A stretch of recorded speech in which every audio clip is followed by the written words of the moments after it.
মৎস্যজীবীরা এখন শেষের দিকে, আর মৎস্যজীবী বলতে বোধহয় আর 2-1 বছরের মধ্যে মৎস্যজীবী বলতে ক্ষুদ্র মৎস্যজীবীকে আর পাবেন না।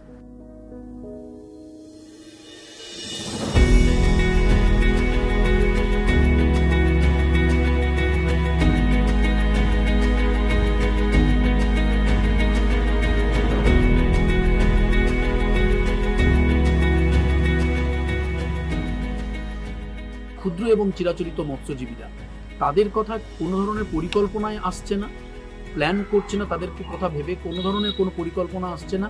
এবং যে সমস্ত উন্নয়নগুলো হচ্ছে এদেরকে বাদ রেখে